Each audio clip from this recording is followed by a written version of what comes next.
Have you ever wanted to learn faster? Some people seem to be able to learn at light speed, while others struggle to make progress in their personal development. The speed at which you learn new information and implement it can greatly affect your ability to live the life of your dreams. That's why in this video, we're going to cover 3 principles to help you take your learning and your progress to the next level. See you back in a second.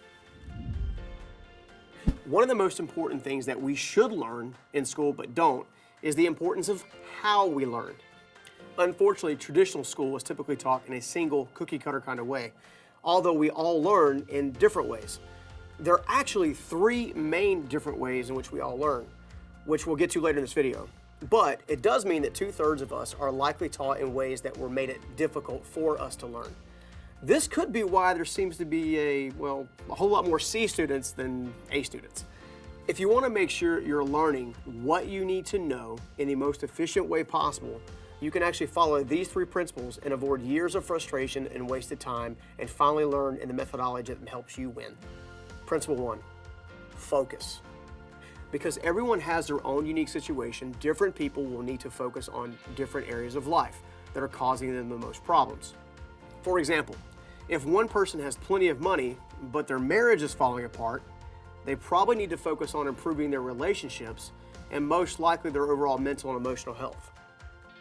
On the opposite end of the spectrum, someone with a great marriage but has a lot of financial trouble will likely need to focus heavily on personal development and mastering their overall finances and putting principles to work for them that makes their money work for them. When you try to improve every single area of your life at the same time, it will be extremely difficult to gain any traction because your perspectives are kind of going in different directions. That's why it's important to look at how you're doing each of the 8 major areas of life, so you can decide to focus on 1 or 2 areas at a time. You really shouldn't focus on many more than that.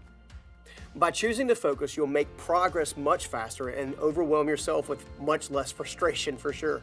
We call these areas the 8 pillars of life. And for a deeper dive on the 8 pillars of life, I invite you to click on the link in the description of this video. But here they are for example.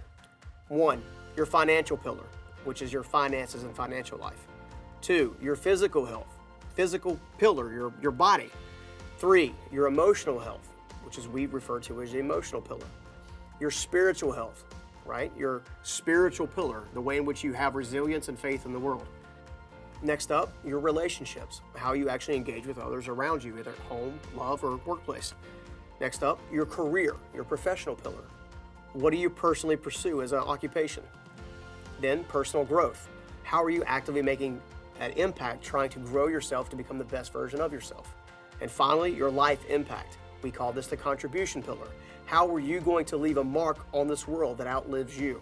To get a good idea of what area of life you should focus on first, rate yourself on a scale of 1 to 10 in each of them, with 10 meaning that you're absolutely amazing in that area and 1 meaning that it's a complete wreck.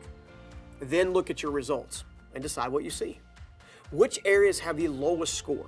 This is an indicator that you should focus on that area first. Why? Because it should be a priority. Now direct all your focus to learning how to improve that specific area before you step towards the other ones. To take this just 1 step further, once you've identified the area of life that you want to focus on, you should also focus on learning and implementing 1 thing at a time in each of those areas, step by step by step.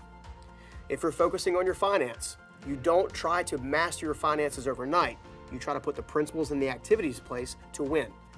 Instead, consider doing some research on how to make a good budget and implement that. Then move on to the next thing, and then the next thing.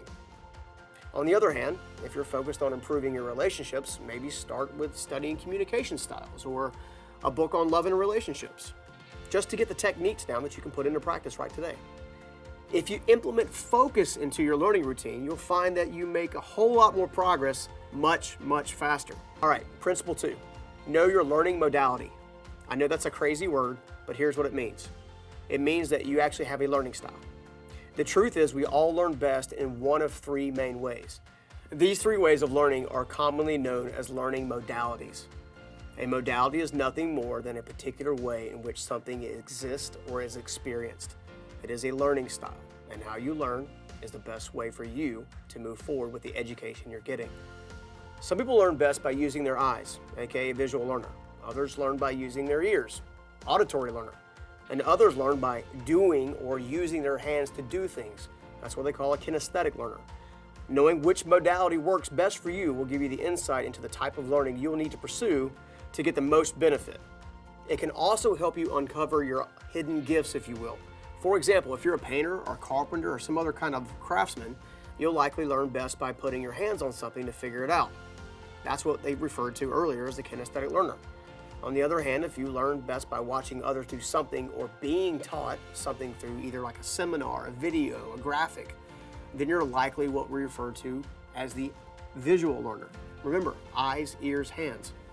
And finally, if you prefer to listen to audiobooks, podcasts, and more, you may be more of an auditory learner. Some examples of these are people who can't sight read music, but can pick up any instrument like Connor and play like their heart depends on it. All of these have a primary and secondary learning style, with the third actually hindering your overall progress. So it's important to figure out what your top two are. And here's why it's important. In order to get the most progress in your life, you'll need to learn in the modality that makes the easiest for you to learn. Why? Because it makes it easy for you to learn. If you're someone who struggles to pay attention to an audiobook, but you learn quickly and easily by putting your hands on things, then you'd want to look for tools, resources, and activities to learn what you need to know and the way you learn it best. And of course, as we discussed in Principle 1, it's also important that you focus on only one specific thing at a time and not split your focus. All right, Principle number 3, know your learning methodology. I know that might sound confusing, similar to modality, but this is slightly different. While learning modalities have to do with the best way of processing new information, learning methodologies have more to do with who or what you're learning it from. When trying to figure out how best you learn, there are 4 different learning methodologies that you need to consider. And the first is self-learning, where you simply use the modality mentioned earlier to learn what you need to know to make progress all on your own. You are your own study buddy here, if you will. In other words, you like working alone.